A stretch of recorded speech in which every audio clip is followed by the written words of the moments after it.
Okay, welcome everyone to today's event sponsored by Bentham Science. Our attendees are filing in. I'm here with Dr. Gareth Dyke from Bentham Science. Dr. Dyke, how are you doing today? Absolutely fantastic. Thank you very much. All is well. How are you doing, Scott? Doing well. Doing fantastically well. It's a little chilly day here in Tokyo. We went from summer to winter in about one day, but otherwise doing great. Awesome. Yeah, our guests are coming in now. And if you're just joining us now, if you're joining us for the first time, please introduce yourself in the chat box. Let us know who you are, where you're from, or if you're one of our return guests who've come to our events before. It would be great to hear from you again. Feel free to say hello, announce yourself. Don't be shy about using the chat window today. It's there for us to communicate. So please chime in, let us know who you are, where you're from. And we also have Q&A today with Dr. Dyke. He's going to share his expertise with us. So if you have questions about anything in the talk today, feel free to type them into the Q&A panel that's here on Zoom. We'll be gathering your questions, and at the end of the event today, we'll be answering as many questions as we can. So feel free to put your comments in the chat box and your questions in the Q&A box. Everybody who joins us today will get access to a recording, right, Scott? And a certificate of attendance from this Bentham Science event. So that's good news. Absolutely. We've already had a couple of questions and inquiries from guests about the certificates. Absolutely. We'll be providing certificates. It usually arrives about 24 hours after the event finishes. So check your inbox tomorrow for the certificate for today's event. And we have a comment in the Q&A box that the chat box is not available to our guests today. So we just need to make that Great. Let's fix that for change. you. Sorry, everyone. Let's make sure that you can all join the chat. I apologize. Just a moment. Fantastic. Wonderful. Today, we're going to be talking about how you can build your academic brand and promote yourself as a researcher. That's our topic for today. Scott's going to say a few words about Bentham Science as we get started. Yeah, so. Okay, we should have the chat box ready now. Let us know if you're able to post. Apologies, we had the settings a little bit too sharply private. Let's see if you can post. There we go. Fantastic. Okay, our first comment from Abrar. Thank you so much for posting there. Okay, I think we're ready to go for chats. Excellent. And welcome to the event today. It's sponsored by our colleagues at Bentham Science Publishers. Bentham is a leading science and technical and medical research publisher. More than 160 print and online journals, as you can see here, including hybrid and open access, and more than 1,300 online and print books. And Dr. Dyke, tell us a little bit more about what makes Bentham Science unique or special among publishers. Bentham Science is a great publisher for you if you're looking for your outlet for your next piece of research. They only use double-blind peer review. So all of your research work is very carefully and expertly double-blind peer reviewed, which means that the editors at those Bentham journals, of which there are 166 open access and hybrid journals, they don't get involved in the peer review selection process. That's all done by a Bentham in-house manuscript management system that matches your paper with experts who, by the way, all have H indices higher than 5. So not only is your paper going to be expertly peer reviewed, it's going to be expertly peer reviewed by somebody with a high H index. So that's really, really unique within the publishing industry and something that's really worth keeping in mind. If you're a librarian and you're joining us today, have a look at this QR code. We'll show it to you again at the end of our event. By scanning this code, you can get access to a 3-month trial, access to all of the Bentham journals, all of the ebooks, 40 plus impact factor journals for 3 months, absolutely free, which means it will not cost you a single penny piece. You can access and discover cutting edge research and have a look at the kinds of content that Bentham has available for your researchers. Scott? Fantastic. Thank you, Dr. Dyke. So any librarians who are joining us today, feel free to scan that QR code and check out the free offer. Well, I think our guests are filing in, Dr. Dyke. We've got a good crowd today. It's fantastic. People from everywhere Again, if you're joining us just now, feel free to announce yourself in the chat window. We're going to get started here in just a moment. So feel free to introduce yourself and say hello. And again, we'll be taking questions today, so feel free to type your questions into the Q&A box, and we'll get to as many questions as we possibly can before the end of the event today. Yeah, we're going to be talking about 3 very closely related aspects of promoting your research and building your brand as a researcher. So things to do before you publish your next paper, things to do after the paper gets published, and then we're going to give you our 12 top tips, the 12 steps to success as a researcher, publishing and promoting yourself, publishing and promoting your brand. Scott's going to be back and forth, number of polls, other questions for you, our audience today as well. And it's great to see so many people from all over the place, as Scott was just saying. It's fantastic. Do give us your name, do get in touch, do let us know where you're from, and we'll have lots of time for questions a little bit later on in our event as well. So let's get going. Let's get started. Let's begin our discussion of how you can promote yourself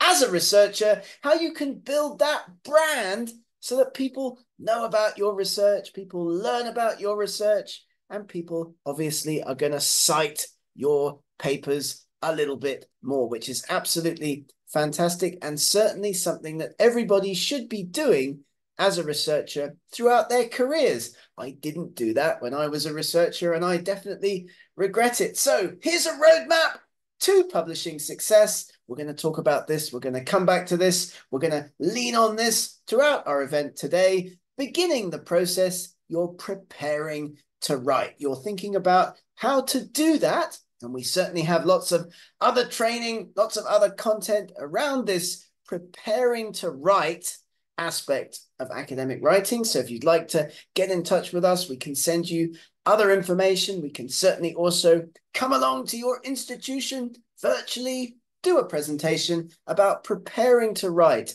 selling yourself to journals. Capturing an editor's attention is also extremely important. Many top-tier, high-impact factor journals reject 9 out of 10 of the papers that get submitted to them. So that's also super, super important. You need a structure before you begin the writing process. Having a clear structure means that your readers won't get lost in the writing. And of course, as well, Scott and I often do training sessions on effective English writing. So that's another part of the roadmap. We like to call it the escalator of excellence.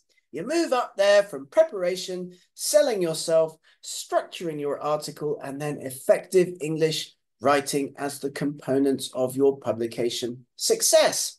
And also have a think before you begin your article writing process about your motivations for getting a paper published in the first place. I used to work with a guy years and years ago, many, many papers in Nature and Science. He told me once that he likes to publish research so that when he's dead, there'll be a legacy for future generations of researchers to look at his research output, and he'll have left something behind. That was his motivation for publishing his research. Yours might be different.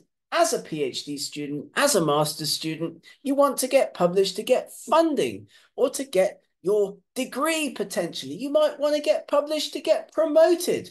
You might want to get published to promote and develop research and development. But your motivations for writing and publishing your work quite different to those of editors and peer reviewers. And that's important to keep in mind when you put your papers together. When you write them up for publication, you are writing them for editors, peer reviewers, and readers. You're not writing your research papers for yourself or for members even of your own research team. It's important as a first stage, building that brand, building that relationship with the journals within which you publish your papers in order to ensure maximum success. And that's what we're all about, Scott and I, helping you to achieve your potential as a researcher. So here's some fun facts about your readers. they haven't got much spare time. Think about your own research day. How much time do you actually spend reading academic articles? People want to read papers as fast as possible. They get frustrated if they can't understand the contents of academic articles. And many of the papers that you pick up, that you read, will not be essential reading. So keep that in mind when putting your work together. Apply the kinds of easy to follow writing techniques that we often talk about to keep your English simple and easy to follow. And always remember that many of your readers, if not most of your readers, will not be native English speakers. When you talk about putting your papers together, this is very, very, very important, right, Scott? Don't you think so? It's incredibly important, Dr. Dyke. And I was just working with a researcher here in Japan, incredible scientist, incredible science. And this particular researcher was very surprised when I explained that the more simple and readable your writing is, the better your research will promote itself. Because most of our readers are not native English speakers like yourself or myself, Dr. Dyke. People want readable research, and readable research means impactful research. So I often work with researchers to get them to simplify their language. If your science is very complex, your language should be even simpler so that people can understand it, not just people in your field of specialty, but also lay people and other people who might help you to promote your research. So that's a fantastic point that you raised, Dr. Dyke. I definitely agree.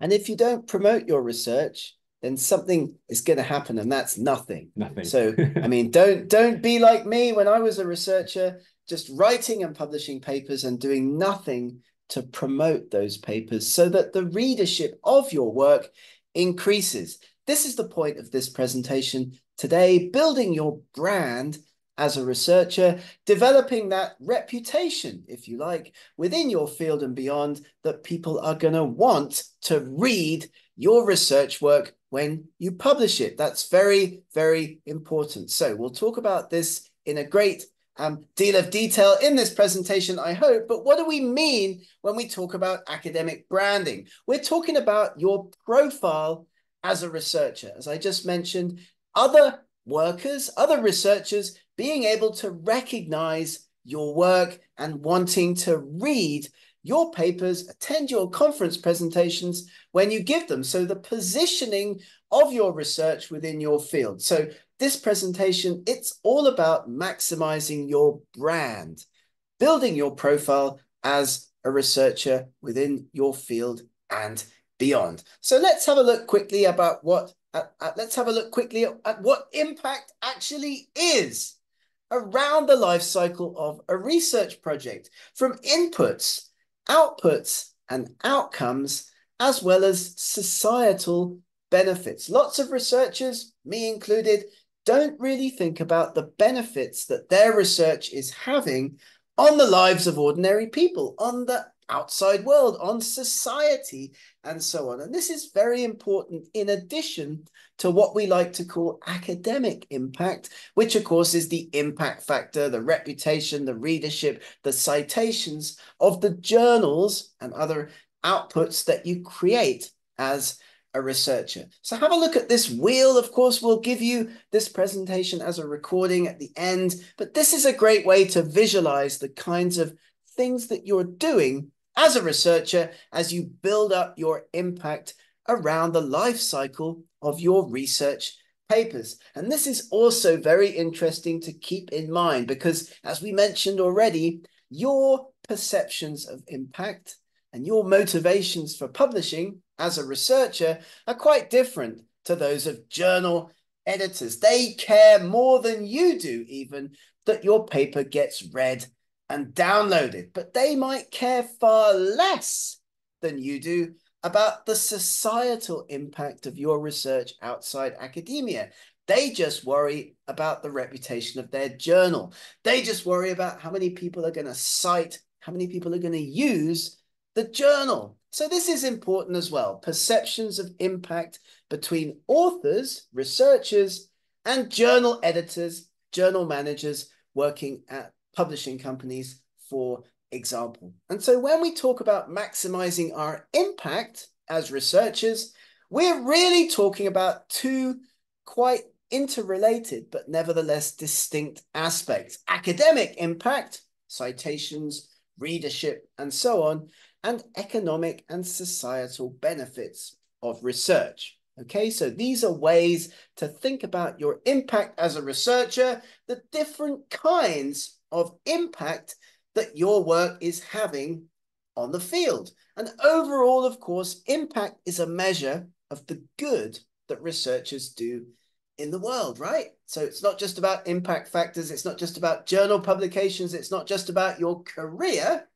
It's about the difference that you can make, the good that you can do in the world. So let's think about how we can maximize our impact, how you can do that, how you can build that into your brand as a researcher, as you build out your publication history, as you develop your publication track record over the course of your career. Impact, of course, though, for most academics is still measured by publications. For better or worse, good or bad, publications remain at the heart of academic impact. Researchers count papers, impact factors. We look at things like R and H indices, more on those in a minute. And your institution is going to count citations, circulation. But, how does your research circulation actually translate to impact? How many people are actually going to cite your work? And by way of illustration, I could publish a paper, let's say it gets accepted in Nature, fantastic, I'm going to have a big party to celebrate that. But what if nobody cites it? What if nobody uses it? What if I don't promote that publication so that other researchers know about it? And of course, the bigger the journal that you use, the bigger the impact factor of the journal that you publish in, the more people will, by default, learn about that research publication because there's more readers. A journal with a higher impact factor has, by definition, got more readers. But there's a promotional aspect that we can take responsibility for as well as researchers. And so returning to this concept of impact as a journey, have a look at this slide. Inputs, activities, outputs, outcomes, and impacts. It's a great slide that we took from our friends at fasttrackimpact.com. This is a great way to think about your article, research, and project development. And it's a fantastic way of visualizing impact as a journey. Great to use in a variety of forms in, for example, grant applications or reports to your university. What are you doing to maximize the impact of your research, the branding of yourself as a researcher at the different stages?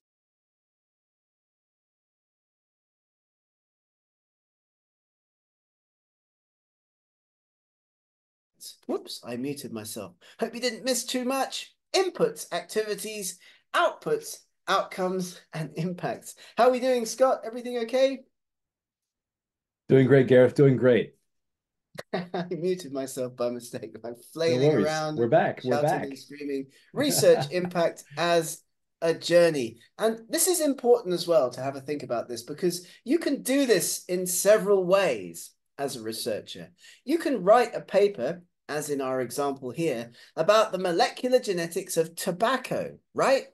Publish that paper, and maybe a handful of researchers around the world will read it and cite it because it's about something that they're interested in, the very specific research area, molecular genetics of tobacco. But if you broaden your research topic and you talk in wider, more general terms about something that's much more interesting in a societal context, like the health detriments, like the issues with global health to do with tobacco farming, as that is influenced by the molecular genetics of tobacco, then you can make a much bigger impact. You can get your work published in much more impactful journals, and more people will read your work, more people will know about your work, and more people are going to cite your work in terms of ways of thinking about getting your work published and those all-important pathways to impact with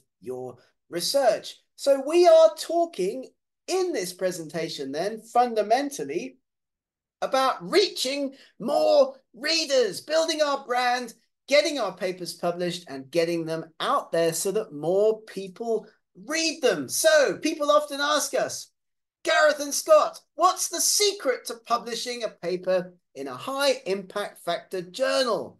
Well, we think that the answer, or one of the key answers to this question, is to make your topic broadly interesting to a global, multidisciplinary research audience. If you look at the kinds of papers that get published in high impact factor journals, they are widely applicable to lots of readers, lots of researchers. So read widely around your subject.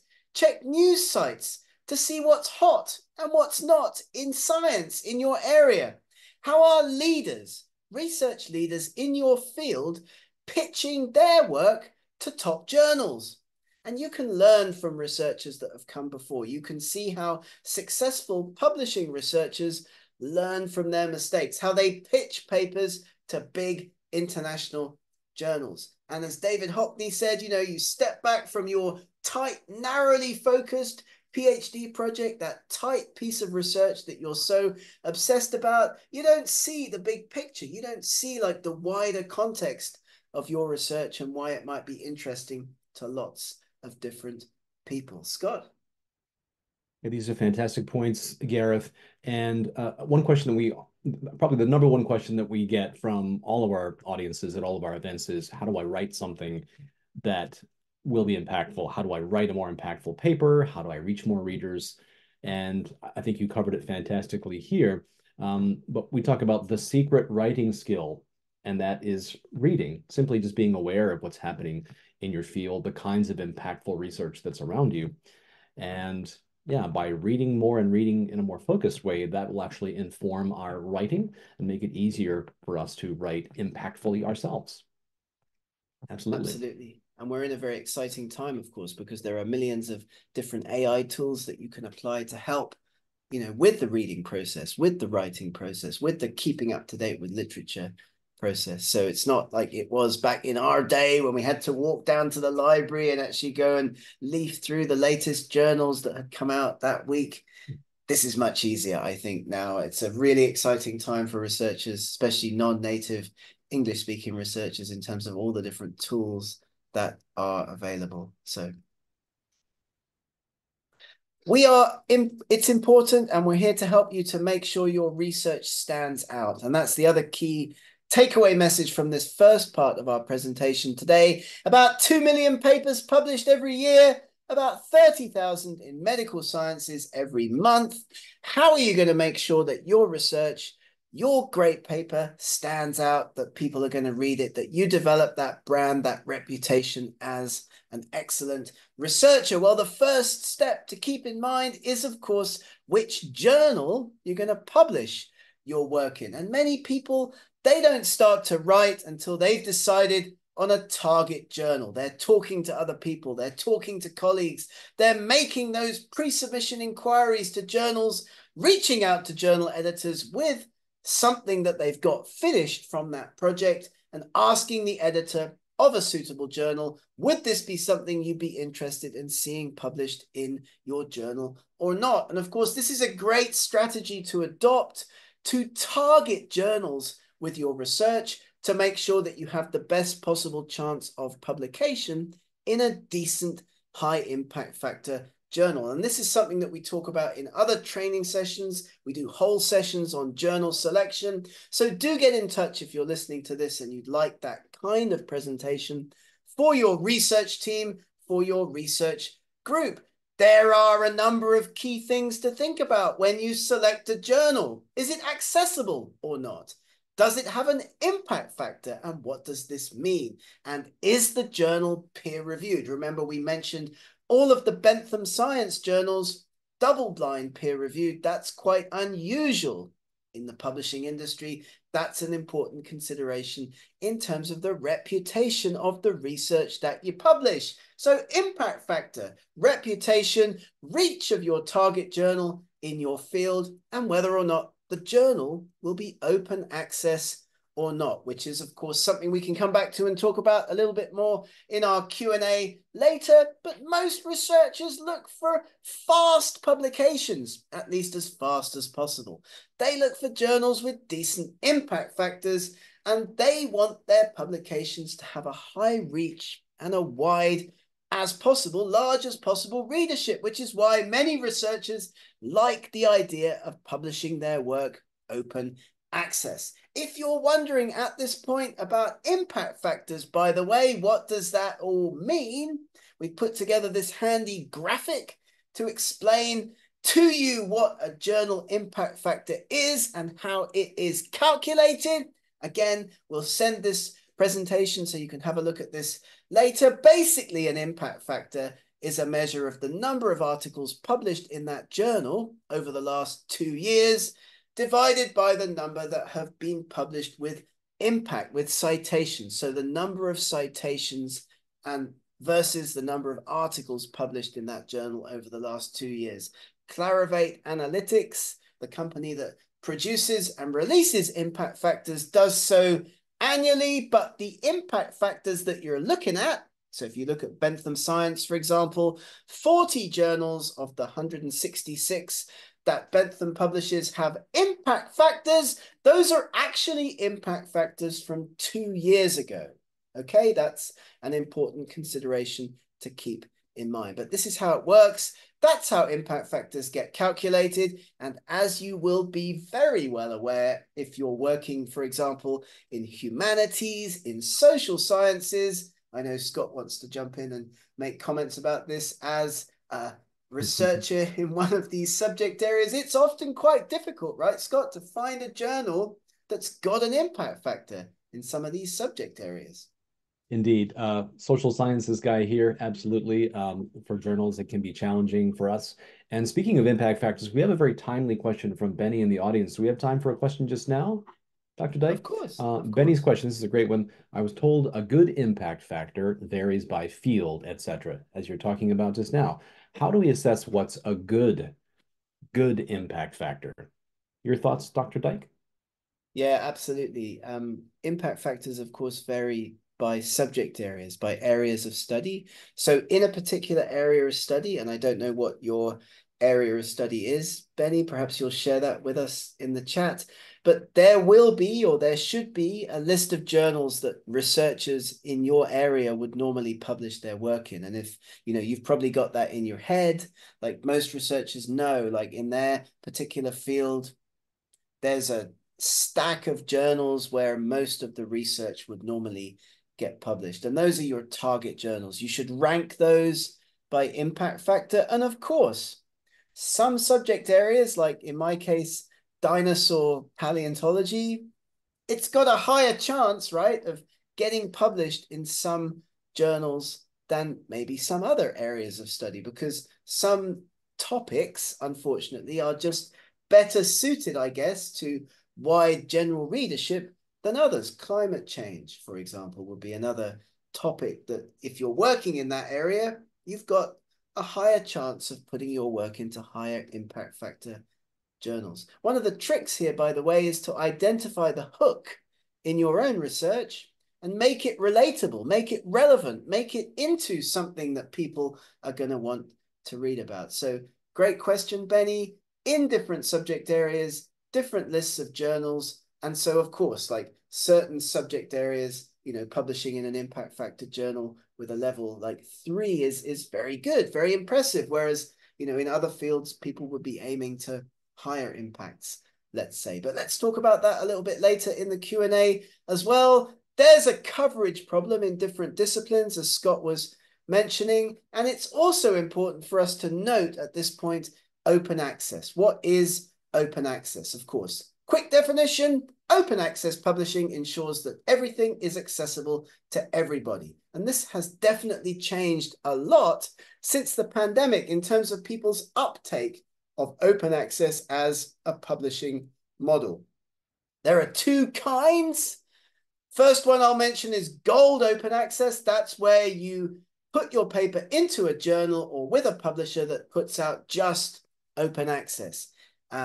MDPI, PLOS, Frontiers, big open access publishers. They're only publishing work that's accessible to everybody, but unfortunately, there's often a charge levied on authors for that publishing model. We call it the APC, the article processing charge, and you'll be well aware of this if you've ever tried to publish a paper in one of these open access journals. On the other hand, green open access, that's where you publish in a traditional journal, no fee, but you put the final version of your draft of your paper onto a site like ResearchGate, onto your own website after an embargo period has passed. And that's usually 6 months or 9 months, depending on the journal, depending on your subject area. So the publication becomes open access over time. And that's also worth thinking about as an option for researchers to get their work out there and get their work known.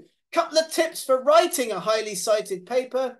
Does your journal publicize it? Can users access content? What are the key considerations for you in terms of building your academic authority? And it will be different for different subject areas, of course. But again, like, we're here, we can come back, we can visit your institution remotely, we can show up, we can parachute in, we can give presentations to your researchers if this is an area of interest, because we're trying to solve real practical research problems. We're thinking big, data over many years rather than just 1 year. We're publishing with other researchers who contribute to and complement our knowledge. And we're using a simple writing style. And that's something that we talk about a lot, Scott and I, in all of our presentations, building out the branding, building out the reputation for different researchers. You've got to have an ORCID ID as well.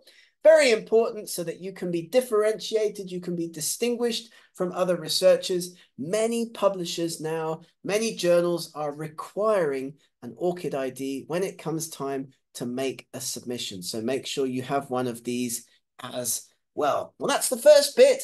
Before publication, we'll talk now about things to do after your paper gets published. And then we're going to give you, at the end of this presentation today, our 12-step program for maximizing article citations. How are we doing, Scott? Everything okay? Doing great. I think it's time for a poll. Shall we try a poll? Let's do it. Okay, so we're going to be asking our guests today about promotional channels for their research. So which channels have you used to promote your research? So we've got Twitter, LinkedIn, Facebook.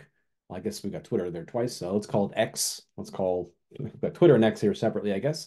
WeChat, Instagram, ResearchGate, or any other channels that you might have used. Which of these researchers have you used to promote your research? I'm on LinkedIn all the time, Scott. I don't know about you, but I'm constantly promoting or trying to promote stuff on that channel. And I wouldn't really use any of the other ones, to be perfectly honest. Maybe WeChat a little bit, but that's just to keep in touch with people. What about you? Right. I'm not really a huge social media guy, to be honest with you, although I encourage others to do so. If I'm going to post anything professionally, it's going to be on LinkedIn usually, but I do know others who post on these other channels as well. So um, I guess any way that you can find to communicate with people and communicate your research and find communities, then yeah, whatever works for you. Okay, answers are coming in hot. It looks like the big winners from this poll are, maybe not surprisingly, ResearchGate and LinkedIn. Great. Well, thanks everyone for answering. Fantastic. Well, I mean, see you over on various social media channels in the not too distant future. I think that would be absolutely great. Do follow us on LinkedIn. If you're on LinkedIn, we'd love to connect with anybody listening to this. That'd be fantastic. Let's talk quickly about things to do after your paper gets published. What should you do to build your brand, promote your work after publication? Well, this is what I used to do. Absolutely nothing. And the top tip from this part of our webinar today is, of course, don't be like me. When you publish a paper, start to think about how you can promote that research so that more people are going to read it, more people are going to be able to monitor and measure your impact, so that when your institution comes back to you and asks, what have you done recently to promote yourself? How are you disseminating your research? how many citations have you gotten, you're going to be able to do that. And people promote usually at conferences, on social media, as we've just been talking about, and they use traditional modes like press releases, talking directly to the media. Promote your research, celebrate your research. Don't be like me. Don't just ignore branding, ignore research promotion. There are a number of absolutely fantastic tools out there that enable us to measure the impact of our research in real time. And one of the most famous is this tool, Altmetrics. You can have a look at this. You can see if papers that you've published are signed up through journals and publishers to this tool. But basically, the little colors on the Altmetrics wheel, as you can see here, give you outputs from different channels. You can see that this paper has been cited more than 1,000 times. It's appeared, I should say, more than 1,000 times online in different places, news outlets, blogs, tweets, Facebook pages, and so on and so forth. Lots of publishers use Altmetrics. It's a great tool that keeps us up to date with the real-time impact of our research. And as Scott mentioned as well, sites like ResearchGate are fantastic as well. Academic social networks, great ways to disseminate and build your reputation, and as well, building your CV without really doing all that much work. ORCID is great for this. You set up a profile, put in a little bit of information about yourself. It imports articles from all over the place, builds a publication list for you, and keeps track of what you've published without you necessarily having to do it. So share research, build connections, but don't upload PDFs, green open access, until that embargo period has ended. And here's a bit of information about some of those pesky embargo periods at the major publishers. If you've published a paper with them and it's in one of their traditional journals, no fee for you to publish there, but you can't promote, you can't put the work out onto the wider internet until after an embargo period has passed. So you can see here the different publishers have different embargo lengths. Before you publish in Nature, for example, or with one of the Nature portfolio journals, after 6 months, you can then post the PDF of the final published article on a site like ResearchGate. That's green open access. Don't forget about press releases. Very important way to talk about your research as well. It's a bit more traditional, but for sure, your institution, your university, your medical school will have a press office helping you to get the word out about your work. It builds your visibility, it increases downloads and citations, and you've really got a responsibility to do this as a researcher because of where your funding is coming from. Most of us get funding from the government, from taxpayers. So we must be giving back, communicating about our research with the public, with the people who paid for it in the first place. So this is all an important part of building your brand, disseminating your research, because most funding is a public endeavor. We get support. We must inform people about the work that we've done. That's very important. Again, don't be like me. Don't just ignore it. You've got to get out there, build your brand, get your research known about in the wider public. Remember those slides that we showed you before with all of the different stages of research impact as a journey? This is also very important. Citation analysis, just quickly, it's a way of measuring the impact of an author, an article, or a publication, as we've discussed, by counting the number of times that's been cited by other works. After publication, you can do this, but it takes quite a while for research citations to start building up about the papers that you've published. Google Scholar is one great way of keeping track of this, but it takes a lot of time for those citations to build up. Better tools, more immediate tools like Altmetrics help us as well. And we must boost our citations because readers are key in academic publishing. Citations, that's a measure of use, that's a measure of readership, it's a measure of your academic impact. And it's the key way that academics get assessed still around the world, like it or not. So we look at citation analysis. Who's citing our work? Who's cited particular papers that we've written? What's the most cited paper in my subject area? Very important to know that. Very good idea to have that information. This helps you, by the way, Benny, to determine which are the best journals in your field. And of course, universities, research councils, funding agencies use these kinds of data to justify hiring decisions, to justify appointments, as well as requests for funding. So very important to know about citation indices, even if you don't like them, right, Scott? People still need to know about them to maximize their success as researchers. Absolutely. And maybe this is a great time to ask our guests some questions about the kinds of citation analysis tools that they might have used for their research. Let's try a poll, shall we?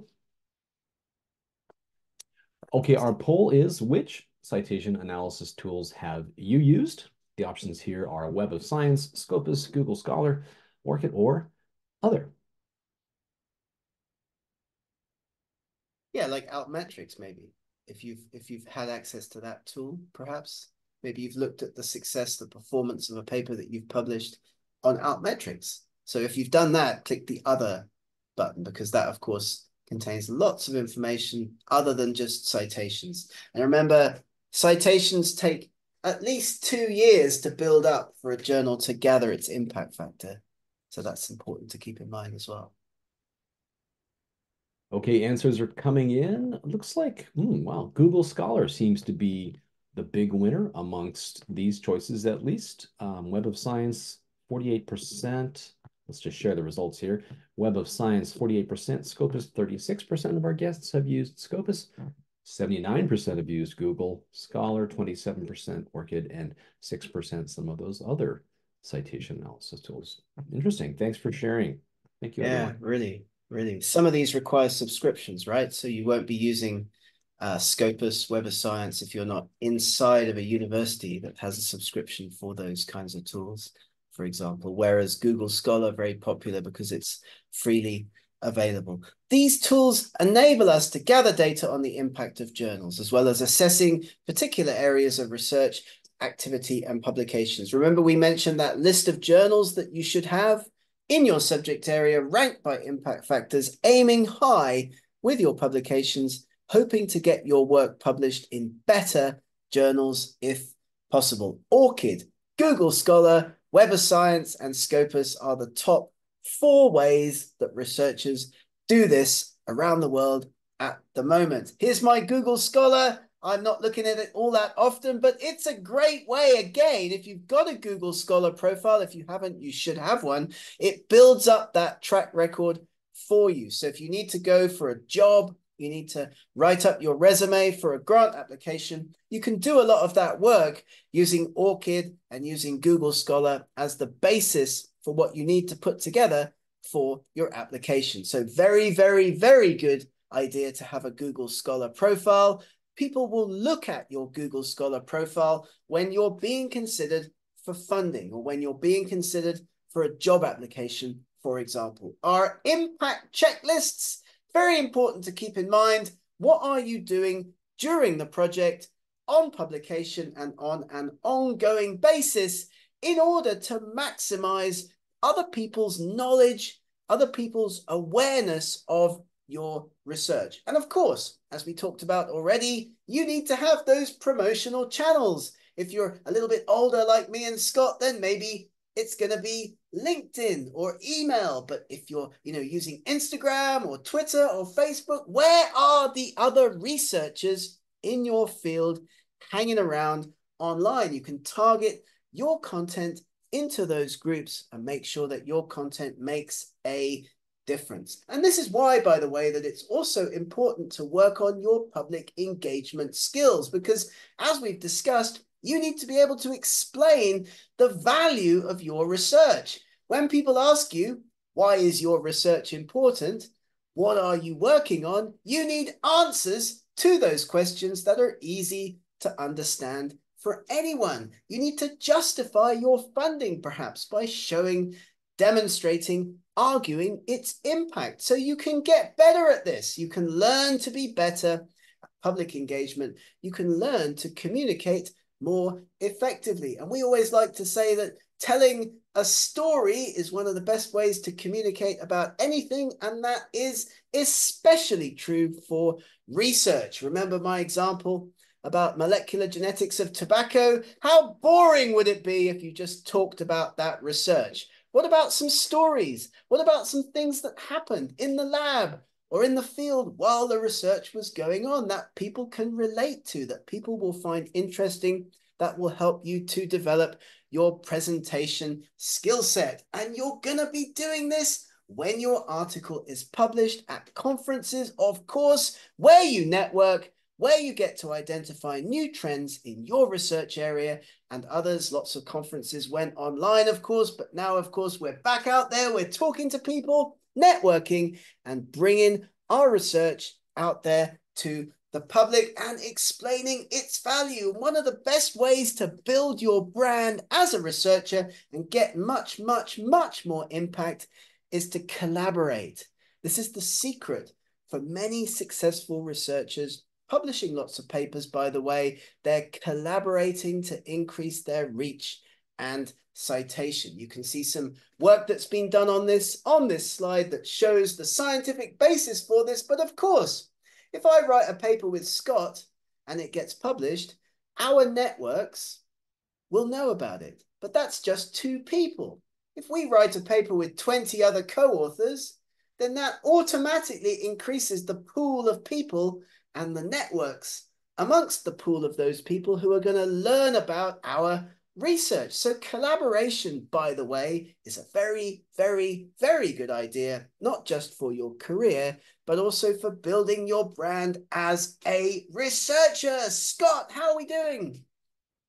Doing great here, Gareth. And just to an add on to that tip you just made, it's a fantastic tip. And we're not advocating, of course, gift authorship, adding a bunch of authors to your paper so that you can then promote your paper better. Of course, Dr. Dyke is talking about, of course, legitimate collaboration with other authors and building your author list legitimately. Lots of great questions coming in, Gareth. So maybe we'll save a bit of time at the end here for our Q&A. Yeah, do we have time for a couple of questions now, Gareth? Or did you want to head on to Of another course. topic or? Let's do 1 or 2 questions now, shall we? Quickly. Great. Okay, let's open up the chat here. So a couple of questions about promotional channels. So question from Benny, what are the best tools for, excuse me, Benny, maybe you can clarify your question. How do you get access to Altmetrics, I think is the question from Benny. Yeah. Yeah, well, you should have access to this when you publish a paper that uses Altmetrics. So, for example, if you publish a paper with one of the big publishers, once your article is accepted and published, then you'll see on the PDF or on the website where the paper is the Altmetrics tool that's giving you the information about that particular article.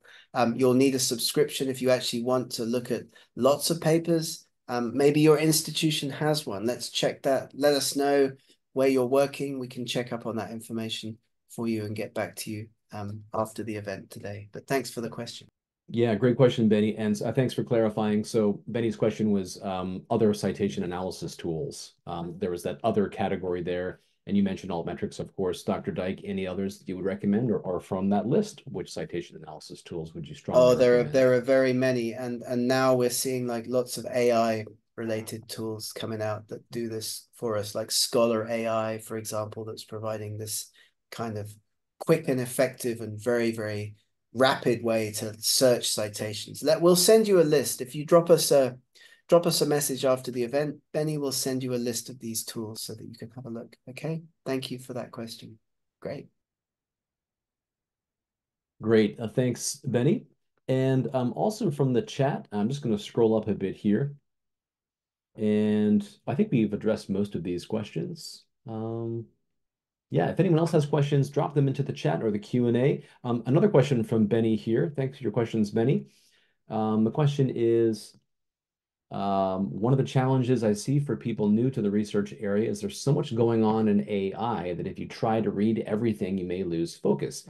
How do you deal with that? Oh, the overwhelm. How do we deal with the information overwhelm, Dr. Dyke? Stay Great question. connected with me and Scott. Stay connected with us because, like, this is exactly what we're doing. And there are many other people as well, like on LinkedIn, for example, who are providing digested versions of AI tools. So again, Benny, get in touch with us. We'll give you a list of people to follow, things to look at. But yeah, I agree. Like if you try to read all of this information for yourself, keep up to date with even the new GPTs that are coming out almost every day, you're gonna like spend nothing, you're gonna do nothing else apart from like do that and keep up to date with that. But it's not to worry, like there are other people who are doing that for you. So again, lots of resources, lots of places where you can look. And once again, like do get in touch with us. We'll provide you with that follow-up information at the end of our session. Let me just quickly run through our 12 steps for success in terms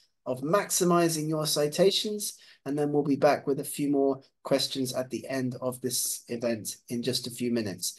12 ways to boost your citations, shown here in this fantastic graphic created by our wonderful graphic designer. She's called Kasturi Kankonka. You'll find her also on LinkedIn. 12 steps for making sure that your articles achieve maximum citations when you write your work up and get it published. Tip number 1 is choosing carefully your keywords. Very important for search engine optimization. You're going to need to do this carefully. We don't have time to talk about this in detail, but do get in touch. We've got other presentations, other webinars that we'd love to give on this exact topic. If that's something that's of interest to you, reach out to us at the end. Choosing your keywords carefully, using the same name on all your papers. Gareth J. Dyke, G.J. Dyke, Gareth Dyke. Get an ORCID ID so that all of your different research papers, potentially using different combinations of your name, will be attributable to you. That's very, very important. Tip number 3, as we've been talking about today, dissemination and promotion of your research. It's a journey. Don't just do this when the work is published. Talk about your work all the time. Talk about your work on your blog, talk about it on your website as you are doing it. It's a journey over time. We've talked quite a lot about this in our presentation today. Tip number 4, cite within reason your previously published papers. Don't just cite only your own work. You need a balance to your reference list. You need a balanced set of citations, but you should do this when and where appropriate to build your own track record and build your own citation record. Tip number 5, do publish your work in journals that other people in your field read. We've talked about this before. There isn't any point in publishing a paper in a journal that nobody in your research area ever looks at. Make sure that you are doing effective journal selection and ensuring that your audience is engaged with you as a researcher. Tip number 6, do try to publish in open access journals if you can. Very important. Most academic authors support open access. It gives much, much more reach to readers. You'll get more citations. There's a cost factor. We've talked about that a little bit as well. Do get in touch with us. We have a whole webinar on journal selection that we'd love to come to your institution and do. That's tip number 6, publishing in OA journals if possible. Tip number 7, write review papers. These are key to career development, but they cannot be written before you've built up some primary literature of your own first. Lots of young researchers talk about writing review papers. They're different to literature reviews. You need to establish a bit of a reputation in your field before you can write a review paper. But it's a great way, of course, to boost your citations. You can cite lots of your own previous work. You need to tee them up, though. You need to get in touch with journal editors before you begin the writing process. Tip number 8, submit to special issues. Bentham has loads of them. Do get in touch with the Bentham team if you'd like to learn about making a submission to a special issue. Conferences organized by senior colleagues. Key questions that get proposed to journals. That's tip number 8. Tip number 9, collaborate. Work with others. As we already mentioned, this is your key to a successful research career. More publications, more opportunities. That's tip number 9. Tip number 10, higher impact factor journals garner more citations. You're targeting your work to be effective as a researcher. Tip number 11, a comprehensive reference list. We talked about this already. You need that to be looked at in a trusted way in the research community, to have a good handle on what's been previously written across your field. And tip number 12, be smart with your title. Get people interested in reading your paper with an effective, interesting, eye-catching, alluring, enticing title. That is very, very important. In your title, the main issue, the main subject, accurate, unambiguous, specific, and complete. No infrequently used abbreviations. Attract people's attention and keep it short. Studies have shown that shorter titles are likely to be more highly cited. We put a few examples into the end of this presentation. We'll give you this, of course, as a recording. You can have a look at this in your own time a little bit later. And do, of course, reach out to Scott and I if you'd like us to come back and give another presentation on any of the other topics that we often do. But communication is key, maximizing your success. Any questions or any issues, we are always here to help. Scott. Great talk as always, Dr. Dyke. Thank you as always for sharing your insights. And I want to do a very quick poll just before we answer the final questions here. And I'm curious to see if people feel any more confident about promoting their research to the public. Now that they've heard your talk and they've heard your insights, Dr. Dyke, let's see how people feel about it. So let's do a very quick poll. How confident do you feel, our guests, about communicating your research to the public? Very confident, somewhat, not very, or terrified. It's like public speaking, isn't it? You can learn to get better at these kinds of things. So, practice makes perfect and all that. I think it's a dual edge, because people, maybe early career researchers, maybe we don't feel confident in the research itself. And then on top of that, it's the whole process of promoting ourselves that's also quite daunting and scary. So those two things together. But I think as we continue and as we gain experience, I think we get more confident and comfortable with both of those things, both the research, the body of research itself, and also the way that we're promoting our research. Some cultures, some groups of people are just more inclined to boast about themselves, to talk about themselves. That's also true. Like lots of people that I meet around the world are just shy. They don't want to talk about themselves. And they may feel that that's boastful. That's not a particularly good trait in any case. But as Sadia says in the chat, very well timed, if you don't blow your trumpet, who will? Great. Yeah, that's true. Maybe your parents, but other than that. Indeed, indeed. So we've got some confidence growing amongst our audience here today. That's great. 21% say they're very confident, 61% say somewhat, 18% not very confident. And I'm happy that nobody said terrified. That's absolutely great. Well, maybe we've got time for one last question, Dr. Dyke. What do you think? Definitely, of course. Always time. Love Maybe your we can comment, squeeze in Benny. one more. Yeah, this is a great point. This is also from Benny. And this goes back to the point that we shared earlier, that you shared, Dr. Dyke, which was about the more you collaborate, then the more potential promotional avenues that you have, because you simply have more authors collaborating on that project. And Benny asks, I was told if you add too many co-authors, then you may lose value accredited to you. So how do you manage this minimum contributions of co-authors when you're collaborating with a number of authors? And for Benny's field, for example, he works in medical AI, and he said in his field, doctors are super busy. Any thoughts on this, Dr. Dyke? Yeah, I think it's a really important question. I mean, of course, like you see these papers with hundreds of co-authors. I mean, who's going to ever like even notice like the co-authors on the paper? I mean, it totally depends on the field, totally depends on the research project. I would say though, at least in science areas, like being first author or being last author on a collaborative project would be the key positions to try to be in. I mean, if you're first author, that means that you've led the project, you've done most of the research, right? Like you could be a young researcher, but this is your project, this is your topic, this is your research area. The last author is often the lab group leader or the person who maybe funded the project or developed the research team, something like that. And that's a common way of looking at multi-authored papers, at least in medical sciences, biological sciences, chemistry, and fields like that. So yeah, we have lots of other presentations. If you've not seen our presentation on publication ethics, Scott was talking earlier about gift authorships and what they are. Do get in touch because we'd love to kind of parachute in to your institution and give these presentations to you. And ethics is one that we do quite often.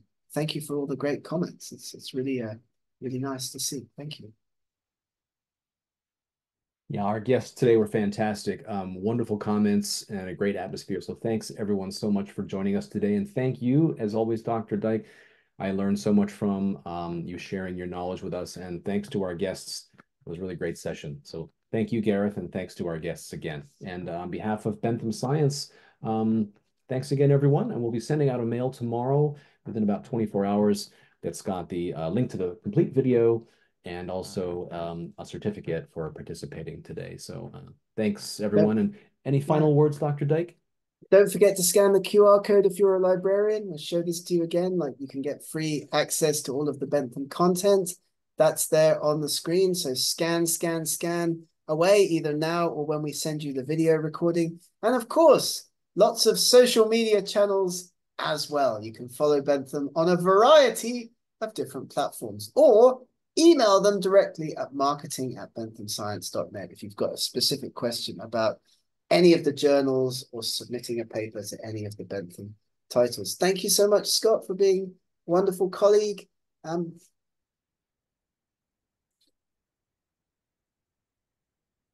Thanks, everyone. And thanks to you, Dr. Dyke.